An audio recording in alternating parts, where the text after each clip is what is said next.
Geek out! Bleep blop bloop gamers. Time for another installment of the Video Game Archives. This week we're going to be talking about 1989's Super Mario Land, one of the launch titles for the original Game Boy, and the first Mario game ever, official Mario game anyway, without any direct involvement from Shigeru Miyamoto. As always, I'm Sam. I'm Zach. And yeah, let's just dive right in. So, Zach, what are some of your earliest or most standout memories of this game? Oh, goodness. Well, I wasn't introduced to Super Mario Land until a little bit after when I was given a Game Boy. It was kind of handed down from my dad. And he had Tetris and he had Super Mario Land 2 Golden Coins. It wasn't until a bit later on when I still had the Game Boy that I was introduced to other games such as Super Mario Land and Dr. Mario. And that's when I found out that, one, there was a Super Mario Land, and that it came before 6 Golden Coins. Not that there's any direct sequel, per se, as far as story or anything goes, but it was very interesting to me just because of how drastic the difference of the two games are. Oh, definitely. I mean, this is a game that definitely is... I mean... granted, there's been a lot of departures in the Super Mario franchise at this point. 2 is quite a bit different than 1. 3 is very much kind of its own super continuation of the first two. Even the original Super Mario Brothers is leaps and bounds, no pun intended, different than the original arcade Mario Brothers. So, I guess at this point they're still figuring Mario out, though some of the tropes, the left to right running, you know, a lot of there's Koopas that show up and Goombas and power-ups and that sort of thing, and you're rescuing a princess, though not the typical princess this time with this game. So I think they're still kind of like there are similarities, but they're still figuring it all out. Yeah, and one thing that I liked about this game in particular was that even though it was different, I found the differences to be very endearing. Some of the things, for example, is take the Fire Flower, for example. Whenever he throws a fireball, it just bounces everywhere. Mm-hmm. Or the Koopas, when you stomp on them, they explode. It's like they had bombs as shells. Yeah. Making out the tiny pixel details, if you will. And even the sound effects, like when you hit a brick or when you collect a coin, so different from what you're normally accustomed to. I wonder if how much of that had to do with hardware, too, because... Yeah, it's very possible. Yeah. I mean, this is a... Though, did you know that like this wasn't the original pack-in game for Game Boys by Nintendo of America? Yeah. It's Tetris, right? That's right, yeah. Though this game, believe it or fucking not, 18 million sold upon its launch. That's more than Super Mario Brothers 3. It was like it was the killer app to have on the Game Boy. I think part of that is Super Mario Brothers 3 came out at the very end of the NES's life cycle. I also think it was because just the Game Boy was just selling gangbusters in general. Yeah, everybody wanted a piece of that Tetris. Cuz that was the pack-in, like you were saying. Yeah, absolutely. I do love the soundtrack to this game. I feel like that doesn't get a fair shake.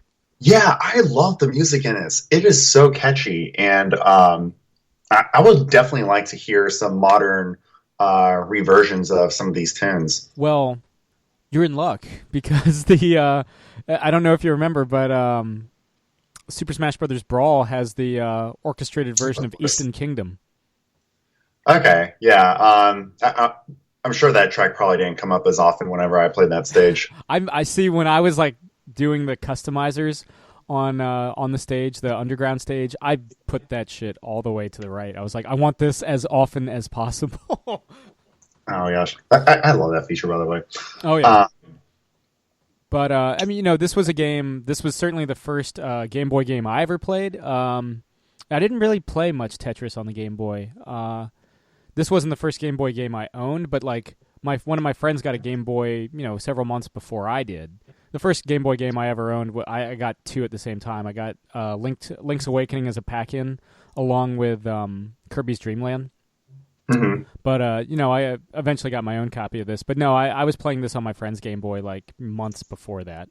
And it was, I mean, it's a game, even as a kid, with like not necessarily as good eye-hand coordination, it was a game that I could beat and still can inside of like 30, 40 minutes. Yeah, it was so easily accessible, and it was probably the first Mario game that I beat, which was very satisfying as a kid. I think it was probably the first Mario game I could beat too, because the NES and Super Nintendo stuff I wouldn't get until a little bit later. But what do you think of because there's vehicle stages, there's a plane stage, and there's a submarine stage. What do you think of the introduction of vehicles into the Mario world? Oh, I mean, at the time, I thought it was awesome, but looking back on it, it made the stages so easy because it was pretty much, having a fire flower, but that shot in a straight line. Yeah, just kind of like and unlimited ammo and just kind of going through. And, exactly. Yeah, it was. I mean, this is a weird game now that I'm thinking about it. Though you've got the vehicle stages, you're in Sarasa Land, not the Mushroom Kingdom. First Super Mario game we're outside of there. Wait, I wouldn't mind if they went back to this place. I wouldn't. I like Sarasa Land. I like the. This is the game that gave us Princess Daisy. Right, and the reveal that it was always an imposter at the end of every castle. That was an interesting twist, and also with the dialogue, "Thank you for saving me, oh Daisy." I don't know if that was a translation thing, but I never quite got the inflection that you're supposed to say that. Yeah. Oh, Daisy. Yeah, I don't. Yeah. Like, is she saying that? Is he saying that? Well, I don't think she would say her own name. Right. So yeah, I'm pretty sure it's Mario. It's the first line of Mario dialogue. Huh? That's weird. I never thought about it in those terms. The first line of Mario dialogue is "Oh, Daisy." Shit. That's a show, yeah. The big bad guy is what, like an alien? Yeah, well, I always studied the box art to figure out like who the heck these enemies are. It was either like an alien or it was just kind of like a mix between like a monkey and an elf. Yeah. And you fight the Sphinx at some point, if I remember correctly. I'm sorry? You fight the Sphinx at some point. Oh yeah, that did happen. It's such a weird. Oh, can we? Yeah, go for it. So, speaking of weirdness, how about whenever these enemies took a hit, like the sound that they made? It was just like this very nasally, like really up there in the cavity, like, and it spanned when you're just obliterating them with a fireball. It was almost like it was like a laser blast, kind of, or like a high pitched, kind of like, it was kind of. Again, I think I personally feel like that's still Nintendo figuring out exactly what the hardware can do. It's kind of wild if you think about it. This console the Game Boy and the game came out in '89. It predates Super Mario Brothers 3, at least the American release of Super Mario Brothers 3. It predates, like, it's just the weirdest. It's a weird time to be a Nintendo fan because we clearly know that the NES is starting to wind down. There's something kind of waiting in the wings. The Sega Genesis is out at this point. So we've technically already got our first 16-bit console. We know that there's a newer, cooler Mario game available only in Japan at the time. And then we get this. And it's just so... It's great. I love this game. I'll play this game before I'll play Super Mario Brothers 2, before I'll play the Lost Levels. But it is a weird game. One thing I'm noticing when I was going back and doing a playthrough was this game has an unusual amount of negative space. It's you have Mario and you have the enemies that are just as tall as him. The pipes are probably like, I don't know, 3 Marios tall, and then it's just all this sky, with the exception of the dungeons where it's just these narrow corridors, which I appreciated. I feel like that's they're still like in Game & Watch mode in terms of like developing backgrounds for a handheld. Like they don't know quite what they're working with at this point. Yeah, these teeny tiny palm trees that look like spiders. Yeah. So it's all part of the plan. But what would you say is your favorite aspect of all of Super Mario Land? Well, actually, this was one of the first Mario games where I discovered a secret, and that was it was going through the guide for the Super Game Boy, And within that guide, it was mentioning that for the first stage of the second world, there's this little underground area, and you're trying to figure out where there's a lot of coins and stuff, and you're trying to figure out how the heck do you get down there without dying. And it turns out it's just a leap of faith, and there's an invisible platform where you can easily access it. And when I discovered that, I go, "Oh my gosh!" Oh yeah, I was playing this game a lot on the Super Game Boy as well, and it was really cool just seeing that color palette being added. But as far as memories of this goes, I would say probably the bonus levels. I thought it was really cool how there was just like a top level goal that you could achieve, and then if there were errors, then you easily had the one that you could walk straight into. And the bonus levels where Mario's just like flickering across the stage, and then the ladder's flickering as well. I could always time that perfectly. I don't know if I could still do that now, but it was so satisfying. Yeah. Yeah, it's pretty fucking sweet. Now I'm trying to think what my favorite. There's a song. I want to say it's like level 3 or 4, where it's just like do do do do do do do. I know exactly what you're talking about. Yeah, that one's that's my favorite. That's probably like that and Eastern Kingdom are my favorite. And I always thought the kind of the Egyptian aesthetic was really cool in this game. You never really see that. It was it's one of the first desert levels that doesn't feel like a desert level. They don't do anything too gimmicky, like, oh, there's quicksand.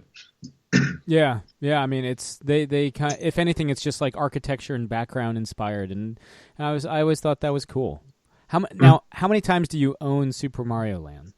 Yeah, I mean, this one is just the 2 copies. So there was the physical Game Boy copy that I own, and then when it came out on the 3DS. And that was a huge deal when 3DS announced the Game Boy Virtual Console, because there wasn't really anything else like that for a really long time, at least not officially licensed by Nintendo. Yeah, and they never made it available on the Wii or Wii U. Exactly. So just going back and revisiting these classics, it was just so nice. Yeah, I mean, it's playing this game is like is a time capsule for me, because this isn't like one of those things like where Super Mario Brothers 3 where some form of it's always available or anything. If I play Super Mario Land, like I have to grab my old Game Boy or Game Boy Advance and pop in the cartridge and let it rip, because I don't have it on my 3DS. Full disclosure, I have a 3DS, but I don't have it on there. Well, it's cheap. It's probably like $5? Yeah, if that. Yeah, well, maybe I'll bite the bullet. I also need to get, all this time I don't have like Balloon Fight either, and I really should get Balloon Fight. It's classic. It's one of the best. One of the best. But I mean, it's a pretty, like we kind of implied, it's a pretty short game. It's only like 12 4 worlds, if that. 4 worlds, 12 levels total, Yeah. But yeah, do you have any, thoughts or last like observations on Super Mario Land, Zach? Yeah, one thing I really appreciate about this game is that with a lot of games that transition to the Game Boy, it just seems like they're really gutting it out, like they're opening up a box and ripping out all the wires. With this one, it doesn't really feel like that at all. It's like, yeah, it's a shorter Mario game. However, it's still polished and it has really tight controls, and they put effort into this. They're not recycling it and then just making a lower res version, if you will. Yeah, I mean, for all its weirdness and uniqueness, it still feels very much like a Super Mario game. Exactly. And a good one too. Again, there are several games in this franchise I would hesitate to play more than Super Mario Land. It's a good time. It's a nice, warm time capsule to a time where you didn't think about the graphics because you were still blown away. You were able to play Mario in your hands. Is that's not like suggestive, is it? I don't think so. But yeah, man. So check it out. Available on the 3DS. Well, Zach, I guess this has been another installment of the Video Game Archives. We'll continue next time with the only other true Super Mario entry on the handheld console. Zach's already mentioned what it is. I mean, you'll 6 golden coins. That's the one. Like, how big a leap is that? Anyway, we'll get into all that next time. First Mario title with a colon. Yeah, that's true. Also true. Also, bunny ears. But anyway, and the debut of a certain nemesis that we'll get into next time. This has been another installment of the Video Game Archives. I'm Sam. I'm Zach. Thanks for listening. This has been another Geek Out production. If you enjoyed what you heard, hey, we've got a special episode every Friday. Of course, there's the usual catching up show every Wednesday. And you get book club episodes just about every Tuesday these days. Thanks for listening.